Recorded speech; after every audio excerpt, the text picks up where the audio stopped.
You're walking through the woods and find a phone lying on the ground. No case. Screen cracked. Batteries dead. But right next to it is a torn piece of paper, pressed down by a rock, with just 3 words written in pencil: play the video. So, you take the phone home, charge it up, and when it powers on, it goes straight to the camera roll. There's only one file on it. You hit play, and what this girl says, what she recorded just before she died, doesn't just solve her own murder. It leads to the uncovering of a man who's been killing for over a decade, and no one ever suspected him. This story is 100% real, and the craziest part is, her killer thought he got away with it. Myra Halloran was 25 when she vanished. She lived in Bishop, California, a sleepy little mountain town at the foot of the Sierra Nevada. Not exactly the place you expect something sinister to happen. Myra was quiet, polite, and weirdly brilliant. She worked at a tech startup remotely and was the kind of person who would rather spend her weekends hiking solo with a GoPro than going to brunch. She was also obsessed with true crime. She had a TikTok account called Deathloop, where she posted short videos analyzing cold cases. What no one knew, what she didn't tell her followers, was that someone had been following her. About 2 months before her disappearance, Myra started acting differently. She told her co-workers something odd. She said someone was trying to outgame her. That's the word she used. Not stalk. Not threaten. Outgame. Like this was some kind of chess match. She didn't elaborate, and her co-worker thought maybe she was just burned out. But Myra started leaving work notes to herself in riddles. Writing backwards. Encrypting emails even when there was nothing sensitive in them. At the time, everyone thought it was just a weird personality quirk. Later, investigators realized she was doing something no one had ever seen before. Myra had begun constructing a digital breadcrumb trail because she knew she was being hunted. On September 3rd, 2022, she told her roommate she was going to hike up Coyote Ridge. She took her usual trail gear, plus her phone, a power bank, and a small black camera bag. She left around 9 a.m. and never came back. By 9 p.m., she was declared missing. Search and rescue teams found her car at the trailhead the next morning, but no sign of her. It rained that night, which wiped out most tracks. It wasn't until 3 days later that a hiker spotted a strange sight in the brush, something shiny sticking out from under a tree root. It was a camera lens. When they pulled the whole bag out, the camera was still intact. It was Myra's. Now here's where this gets unbelievable. The camera had no memory card, but tucked inside the lining of the camera bag was a sealed plastic bag with 2 things: a microSD card and a post-it note that said, "You won't find this one." The SD card was turned over to police, and on it was one video file, about 12 minutes long. The footage shows Myra sitting in her car. It's dusk. She looks scared, like she's been crying. Then she begins speaking, and what she says is so detailed, so disturbing, and so specific that it completely changed the direction of the investigation. She says, quote, "If I go missing, if something happens to me, this is my record. I've been followed for the last 4 months. At first, I thought I was imagining it. Then I started getting notes. Little puzzles. Ciphers. Stuff that only I would understand. Whoever this is, they've been watching me. They know where I live. They know what I do for work. They sent me a photo last week of me, asleep in my bed. The window was open. I have no memory of hearing them, but they were in my room. I took it seriously after that. I started prepping, leaving hints, planting files, recording this." At one point in the video, Myra holds up a small silver USB stick and says, "There's a copy of everything on this. I've hidden it in a hollowed-out rock at the 3-mile marker on the trail. If I don't come back, that's where to look." That tip led investigators to the trail again. This time, they sent cadaver dogs and forensic teams. Near the 3-mile marker, under a cairn of stones, they found a fake rock, and inside, the USB. But that wasn't all.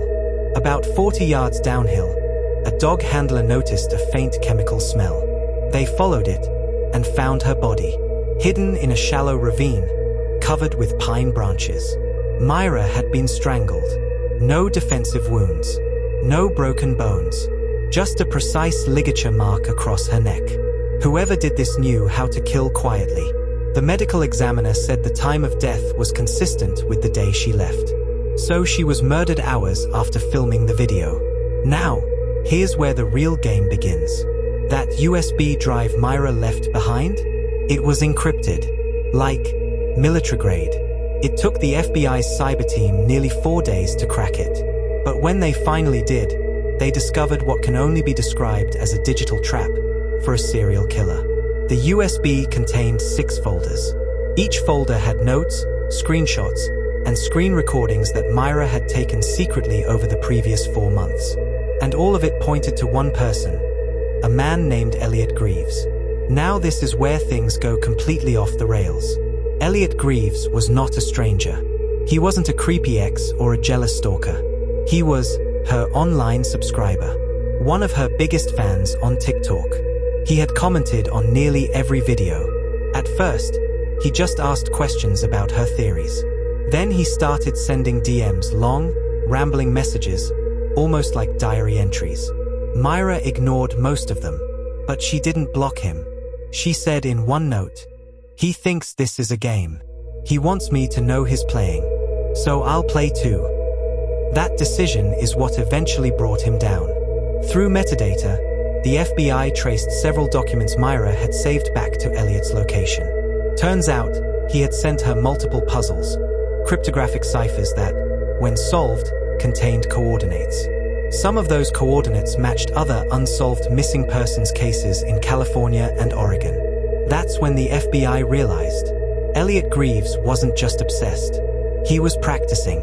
They raided his house 3 days after cracking the drive. What they found inside was the stuff of horror movies. A locked crawl space beneath the floorboards. Inside were boxes of labeled souvenirs. Hair ties, ID cards, pieces of fabric. There were photos too, dozens, all of women, taken secretly. Many of them were still considered missing. Some had been presumed dead for over 10 years. But the real smoking gun? A journal. Elliot had documented everything. The surveillance, the abductions, even notes about Myra being the smartest yet. He called her my final match. As if this was all a twisted game he never intended to survive. He was arrested on 9 counts of murder. During interrogation, he denied everything. But the digital evidence, the USB, the video, the riddles, was airtight. In court, prosecutors played Myra's recording for the jury. Her words, her face, her voice. It was as if she was giving testimony from beyond the grave. One juror reportedly wept through the entire playback. It took the jury less than 3 hours to return a guilty verdict.